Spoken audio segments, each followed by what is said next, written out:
Thank you. Thank you. Hello, everyone. Thank you for having me here. Good afternoon. This is my third time speaking at the Long Con.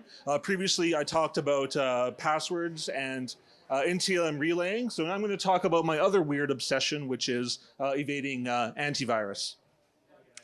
For those who don't know me, I am Travis Friesen. Is my contact information. Since my last time speaking, I've added a little bit to my alphabet soup because, as we all know, he who dies with the most certifications wins. So I'm well on my way to total victory, I figure. I'm actually here in two capacities. First, I am the Chief IT Security Consultant for Merlin. Merlin is the Chief Internet and Internet Services Provider for education in Manitoba. And in that role, I wear pretty much every single InfoSec hat imaginable. I do forensics, penetration testing, incident response policy, you name it. But I'm also here as the co-founder of Flying Fortress IT.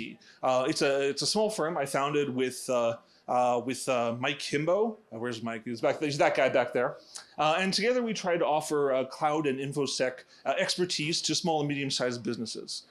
Generally, the sort of organizations that could really benefit from having such a professional available, but obviously can't justify having a full-time professional on staff. So if that sounds like you or somebody you know, come give us a call, send us an email, come talk to us, and we'll see what we can do to help you out. Speaking of Mike, I could use another beer. Mike, give me a beer. 1919. Awesome. So anyway. Does that work for everybody? Can I do that? No. Not for you. Now, one more obligatory slide before I get into it. And this should go without saying, but sadly it does not. The things I'm going to talk about here are starting to veer a little bit into some of the dark arts, right? I'm going to be talking about generating malware and bypassing antivirus. And suffice it to say, please, please, please use this knowledge for good, not for evil. And if you do use it for evil, you didn't, yeah, I heard that. If you do use it for evil, don't blame it on me, okay? Now this may immediately raise the question, if this can be used for evil, is it ethical for me to be sharing this information? And to that I say, yes, yes it is. And it's not because I have no ethics. It's because the sort of things I'm telling you are sadly not particularly revolutionary. Everything I'm saying is stuff that the bad guys are already well aware of and are using much more advanced techniques. No, the point of my talk is more about, as much as I hate the phrase, it's about raising awareness of the limitations of antivirus and relying on it as part of your network defense. Okay. Onto the meat. Just a bit of background on the various antivirus techniques and how it works. So antivirus generally uses two kind of categories of techniques. It uses kind of more static analysis and dynamic analysis. So starting with the more static analysis, the most basic way of detecting viruses involves signature-based detection. Now, this can be as simple as simply identifying a malicious piece of malware and generating a signature for it, like taking the MD5 sum of the entire file, sharing that amongst all your endpoints, and if you see that particular file hash, you know it's malware, flag it, block it, don't allow it.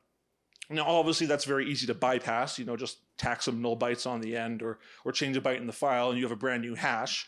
But the reality is, this is still a very effective way of detecting viruses, and probably, more than 90%. Oh, thank you. That didn't take forever, but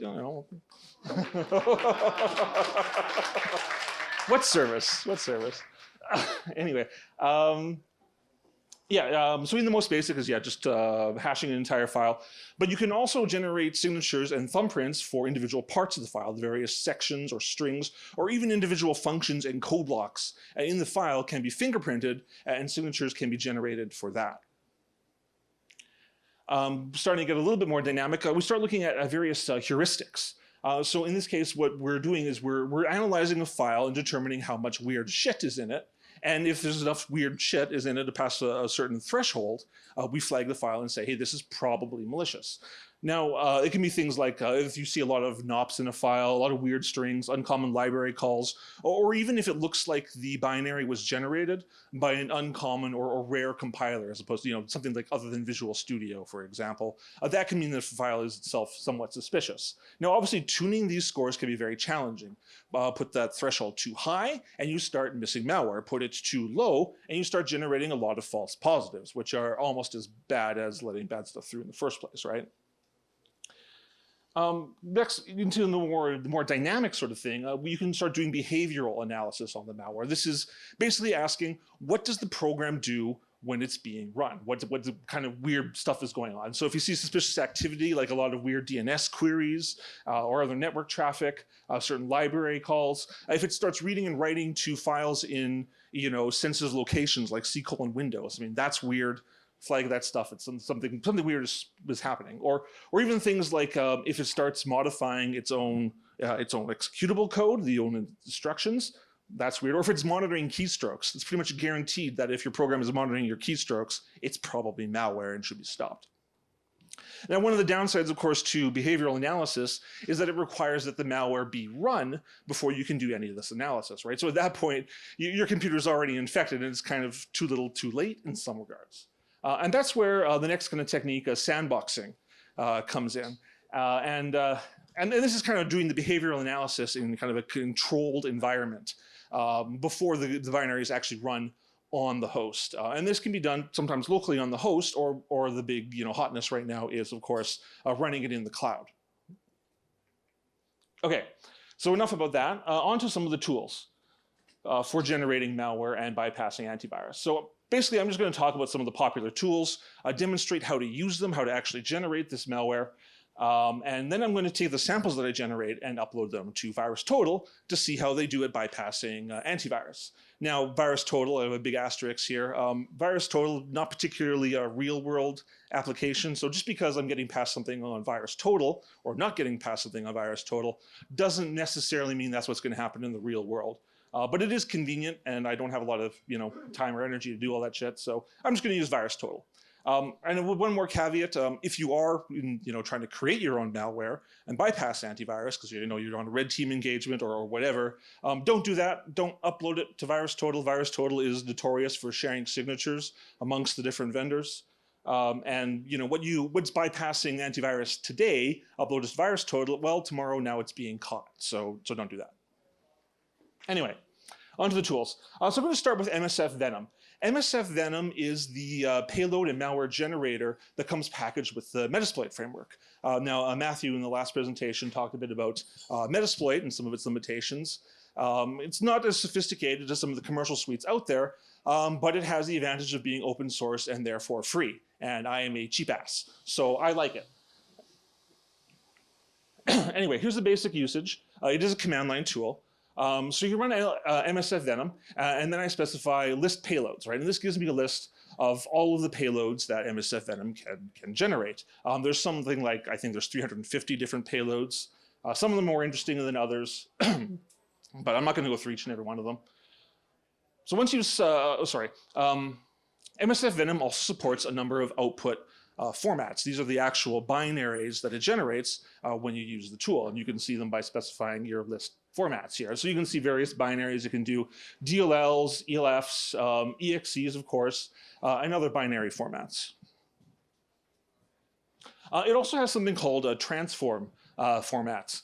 So in this mode, when run, it doesn't generate a binary. Instead, it outputs the payload in a format that you can then integrate into, say, a C program or C# or Bash, where you can either do additional transformations on, or you can incorporate it into a larger exploit or malware suite if you want.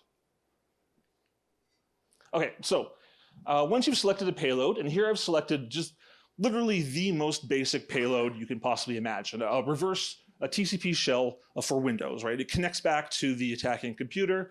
I get a command shell. I can run basically, cmd.exe sort of stuff. And then to see what options it supports, I toss the list options on the end there, and this tells me the options I have available.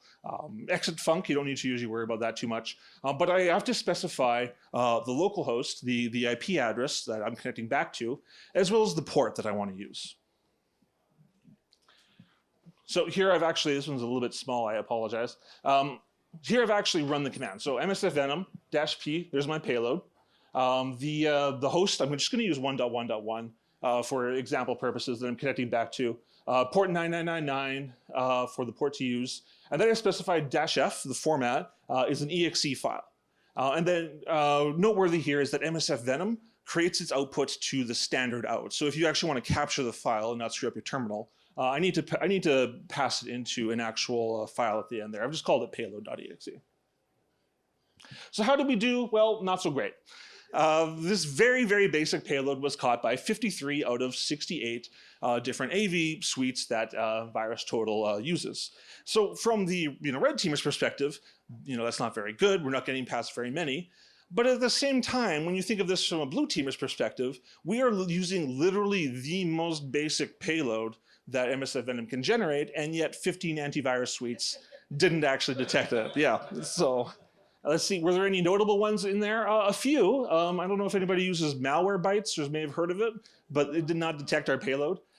There's a few caveats here. Avast Mobile, for instance, you've probably heard of Avast, but their mobile antivirus is probably tuned for looking at like APKs and that sort of thing. So you just have to understand some of the context here. Same with Semantic Mobile Insight. It didn't even analyze the file, right? Because it's looking for mobile applications as opposed to Windows executables. Okay, so MSFvenom also has the ability to use what are called encoders. Now, encoders are not really intended to be used for antivirus evasion. They're more about, if you want to create an exploit and you can't use any null bytes or new lines for whatever reason, the encoders help you kind of get around that by substituting bytes using XOR encoding and that sort of thing. So here are some of the encoders that it supports. Got some BlockSOR, Countdown, all sorts of interesting stuff. I would draw your attention to the Shikata Ganai right at the bottom there. That's a very popular one. It has an excellent rating for a very good reason. It is quite effective. I think it's Japanese for something like I don't care or it doesn't matter or something like that. It's a weird name. But anyway, let's go ahead and use it. Same sort of format, MSFvenom. There's my payload, lhost, lport, exe. But then I've specified with a -e option that I'm going to use the Shikata Ganai encoder and then again dump my payload to a file. So how does that do? Well, not a whole lot better. We've gone from 53 to 52. We're making progress, but it's pretty slow. So who else did we catch if we've got an additional bypass? eGambit. I don't know if anybody has heard of eGambit. I sure haven't. So I don't consider that substantial progress. So in addition to this, MSFvenom, you can choose a bunch of different encoders and actually chain them together, do multiple iterations. But in general, encoders, while they were once effective at getting past antivirus, they're less effective today. The antivirus suites are kind of onto it, and they're not really intended for getting past antivirus, right? They're about, changing your payload up to avoid certain bytes and that sort of thing. So it's not really an effective method anymore, unfortunately. Okay, on to the next tool. I'm going to talk about packers. Specifically, I'm going to talk about UPX. So packers are a utility that you use to take an existing executable and try to get it down to as small a size as possible. And it does this by stripping out as much metadata, compresses it as necessary, and what have you. And the goal is to get a small executable. Like if you're serving up an executable on your website, you want to minimize the amount of bandwidth used, or maybe you want to fit your executable in like a 3.5-inch floppy disk, right? I don't know why you do that, but UPX can help you if you need to do that. Now, during this process of stripping out the metadata and compressing down the file, it has the side effect of obfuscating the actual payload that's in the executable. So how do we use it? It's pretty straightforward. UPX, -o, there's my payload output name, payload input name, packed it, no problem. How does it do? Well, better. We're down to 46, right? We're making progress here. I think that's 6 better than it was last time. So who all did we get past now? Any big names? No big names. Stuff that I haven't heard of before. There's Max Secure or SecureAge or my personal favorite, Super Anti-Spyware has now been bypassed. So so if you're using Super Antivirus and you need an additional reason to not use it, there you go. But anyway, there's Yandex that came up. Who started talking about Yandex earlier? That one's on there. Okay. So that's UPX. Let's go back to MSF Venom, and specifically I want to talk about templates. So when you're generating an executable file with MSF Venom, it has a built-in default template of what an executable file should look like, all the header information, metadata, and all that shit that it uses. Now, because this is the default template that ships with MSF Venom, most antivirus vendors have become fairly well tuned to that. They know to watch for it, and it's less effective if you're using the default template. So if you specify your own template of what an executable should look like, you can often improve your bypass rate. And so that's what I've done here. Same jazz at first, MSF Venom, there's my payload, lhost, lport, and all that jazz. But now I've specified -X for template, I don't know why it's an X. And I've grabbed a vanilla version of putty.exe from the internet. And I'm telling it to use that as the template for my payload. I've also added another option there, -K. That stands for keep the original functionality of the template. So this is a really useful feature for OPSEC, because what it's doing is that it means the resulting payload, payload5.exe, will still behave exactly like it's still putty, but it will include my malicious code. I've essentially backdoored this particular executable. And this, like I said, is really useful for OPSEC. If somebody clicks on putty.exe and nothing happens, putty doesn't come up, that's a bit of a red flag, right? And sometimes the most effective form of antivirus out there are the users themselves. Sometimes the least effective form of antivirus is also the user themselves, but if you're dealing with a particularly technical target, this can go a long way to helping you at least get past that level of human interaction. So anyway, how does it do when we do that? Actually, that's a pretty substantial improvement. We're down to 41 out of 67. Are there any big names in there? Let's see. Yeah, we're starting to land some big fish. We got McAfee. You guys have probably heard of McAfee, and Trend Micro are now being successfully evaded using the technique of using a different template. Now, remember UPX? Now, we can often use UPX to kind of chain techniques and improve our bypass rate. But unfortunately, when I try to use UPX with this new payload 5, I get an error. It can't pack it. So there's a bit of a limitation sometimes of these tools. They don't always work nicely together. It's nice when they do, but you can't always rely on that. So anyway, on to the next tool. The next tool I want to talk about is called veil evasion. Pardon me. There we go. So veil evasion is another popular open source tool. It used to be a real big name in antivirus evasion a couple of years ago. The author was regularly putting out new updates, usually about once a month, and every month there'd be these new evasion techniques, and the antivirus vendors would have to scramble to come up with ways of detecting these new evasion techniques. Now, unfortunately, I don't know if the author just doesn't have time or lost interest. There haven't been any significant updates to veil evasion in a couple of years. So it's kind of fallen by the wayside. It's not as effective as it once was. But let's try it out anyway. It's still a useful tool. Come on. There we go. So when you run it, it actually has a command line interface as well, but it also has this nice kind of menu-driven interface, which can kind of help guide you through the process of generating malware using veil evasion. So here's the main menu. I type list in to get my payloads. Here are some of the payloads. There's about 30, 40 different payloads. Here's just a selection. I'm going to use this one down here. The C#, that's what CS stands for, C# based Meterpreter shell using a reverse TCP connection. Meterpreter, if you're not familiar, is kind of an advanced type of shell that's enjoyed by red teamers because it has a lot of functionality that's useful for anyone doing a penetration test. It's similar to a shell, but it's a little bit more advanced. So anyway, once you select your payload, it gives you a whole bunch of different options that you have. Those are your typical ones, lhost, lport, injection method. Compile to exe is nice. But I want to draw your attention to a couple of other ones here, including like, say, domain, username, and that sort of thing. So these options are very useful for helping to avoid sandbox analysis.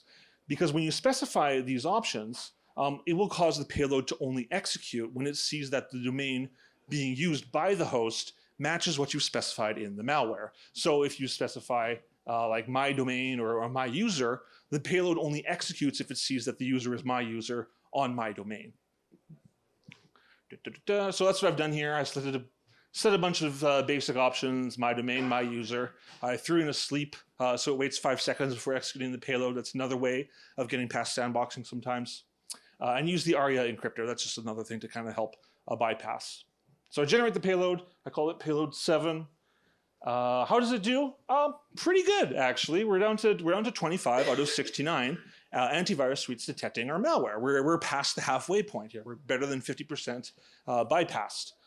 So rather than go through the screenshot again, I've just kind of highlighted a few of the big names that we've now successfully evaded with this particular payload. We see Avast, AVG, Bitdefender, ClamAV, and Fortinet. These ones are probably names that everybody here will recognize.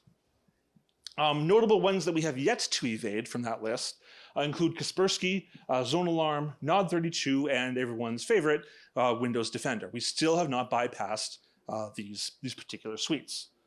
So what else can we do? Well, let's bring back UPX, try to pack this one. Unfortunately, UPX doesn't support .NET files, which is when you're using the C# payloads, they come in the .NET format and UPX can't really do anything with them. Well, that's unfortunate. However, what happens if we change up the specific payload? Sometimes just using a different payload from a particular tool can give us better or at least different results. It's not always important to have better results so long as we're bypassing additional antivirus suites that we weren't bypassing before, right? It's important that we have a way of getting past any particular antivirus suite. So anyway, I've chosen one that's based on Python. Rather than C#. And this supports a compile to exe format for Python. It makes use of PyInstaller to change the raw Python payload into an actual executable. That's obviously very useful if you're attacking hosts that don't have the Python runtime environment installed. So same sort of thing. I set a few useful, domain, username, generate, all that jazz. And how does it do? 26, it's about the same, a little bit worse, but did we get past any new antivirus suites that we weren't getting past before? That's the key question. And yeah, we got a couple on there. Sophos, we're now getting past that, and Nod32. It's a rather popular one that we're, again, now successfully bypassing. So we can cross Nod32 off our list, but we're still not getting past Kaspersky Zone Alarm or Windows Defender. Well, let's bring, oh, no, wait, never mind. So now I'm going to talk about Shelter.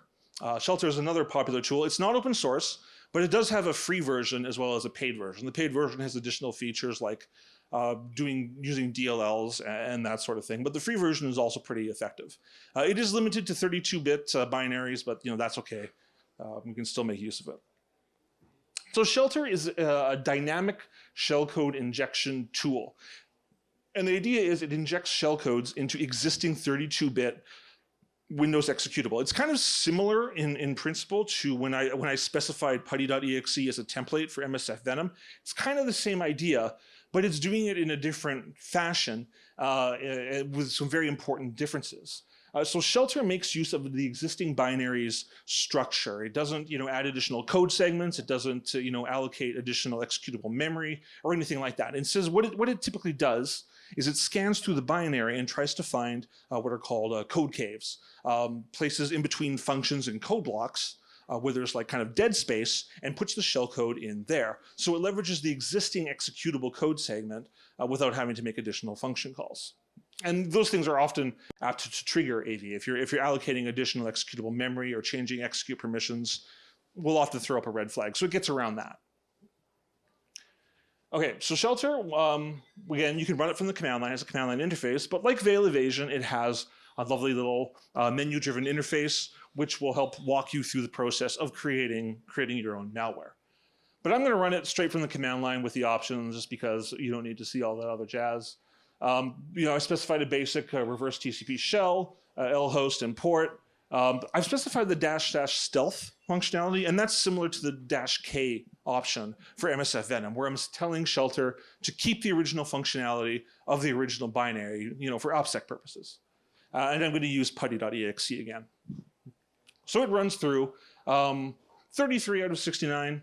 Not bad, taking a bit of a step backwards, but again, the question now, are we getting past any additional antivirus suites? We weren't. I needed a slide in there apparently, but no, we weren't getting past any new ones that we weren't getting past before. But bring back our old friend UPX, take the output, the putty.exe, and create a new putty2.exe, and let's see how that does. We're down to 23. That's not bad, about the same as before, but were there any new suites we're bypassing? And yeah, we got a couple. In fact, we've nailed some of the big names. We're now bypassing Microsoft, we're bypassing Kaspersky, and we're bypassing Zone Alarm. So at this point, I've kind of knocked out a lot of the big names that I had targeted before, and we're able to get past pretty much any big name antivirus vendor just by varying what tool and what payload that we've chosen.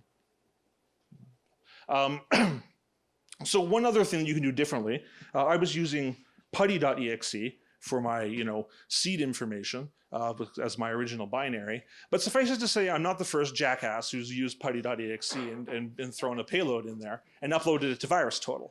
And because putty is a very common binary to use for those purposes, a lot of antivirus vendors have kind of become wise to that, and they have a lot of signatures and stuff that they've tuned specifically to catch putty, right? So what I went, you probably can't see that, but what I went out and I found pretty much the most obscure binary I possibly could. It's some like random custom calc application for Windows 90, Windows XP or whatever, and I used that with Shelter. And by using that instead of putty.exe, I was able to get my detection rate down even further to just 19 out of 68, 19 out of 68 antivirus suites.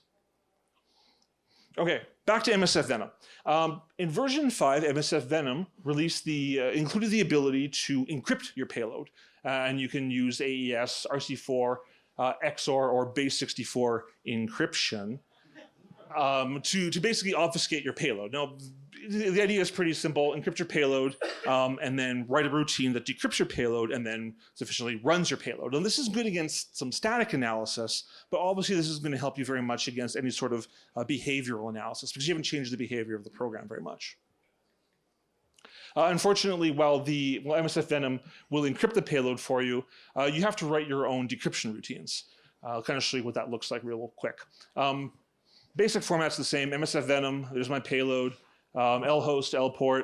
I throw Shikata Ganai in there because why the hell not? I've chosen RC4 for my encryption routine and specified a key. My key, very creative, right? I've actually told it this time to output it in the C format because as I mentioned, you have to write your own decryption routine.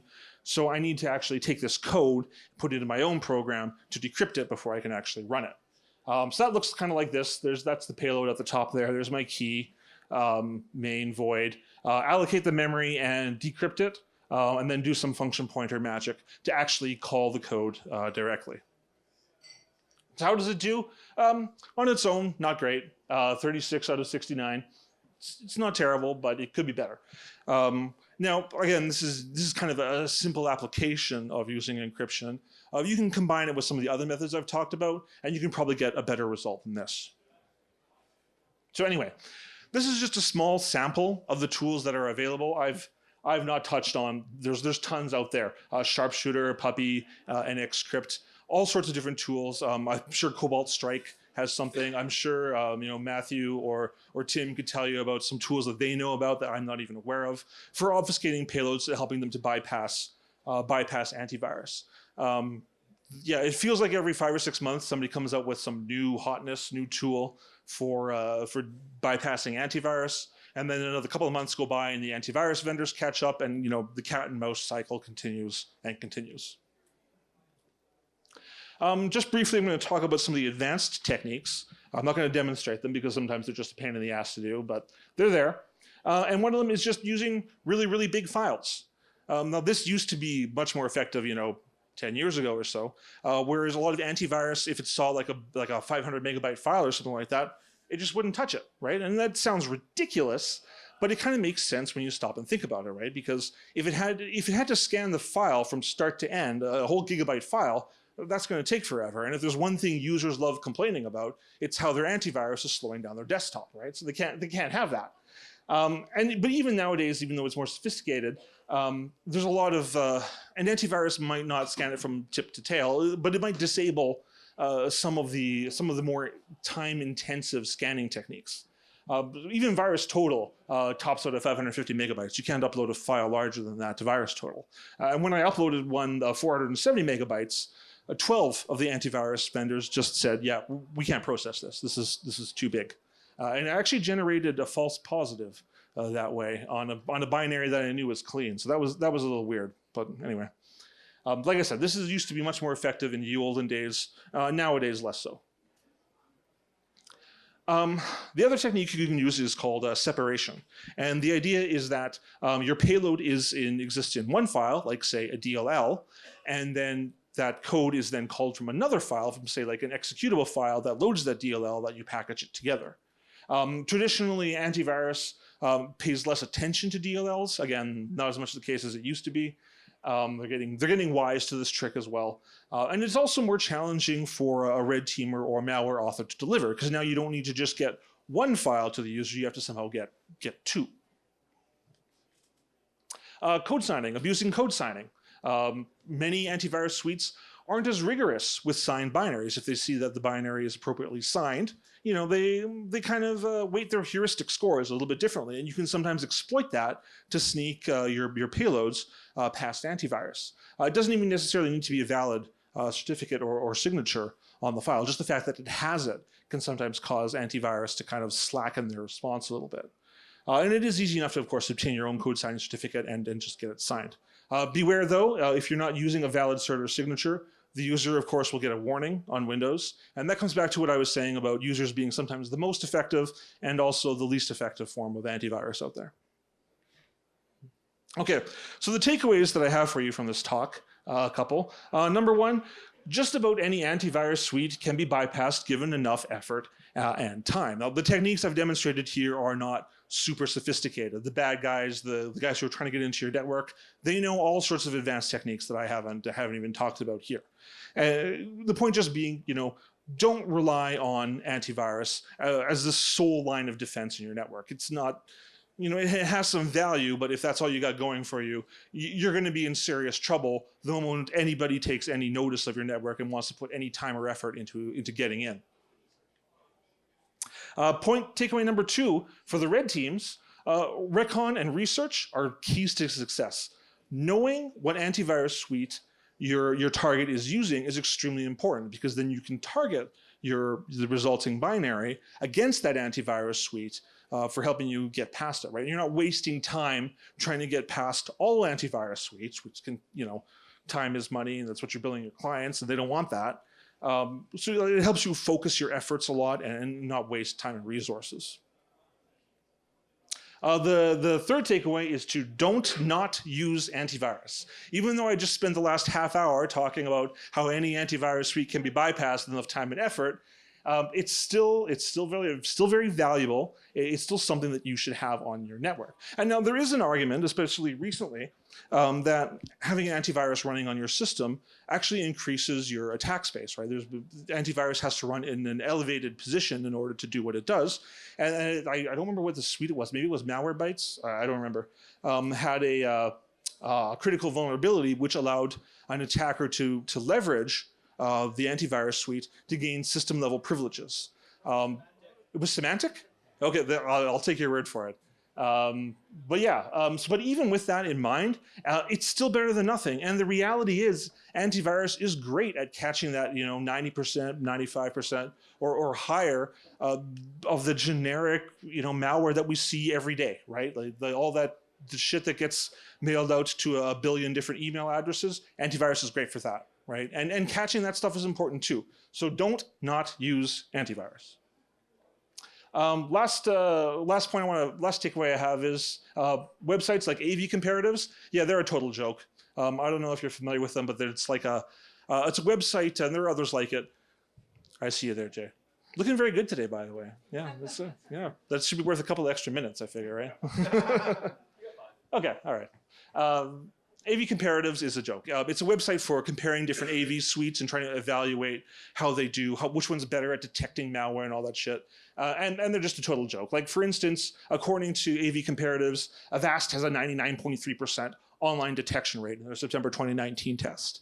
But we all saw how long it took me to come up with malware that sailed right past Avast or AVG, right? So it's kind of like, what are they really evaluating here? These numbers are largely meaningless, right? And the approach that they're taking of taking a suite of known bad malware and seeing, you know, which antivirus catches which, it's really the wrong approach for evaluating your antivirus. So that is everything I had to say. Apparently I got 5 minutes.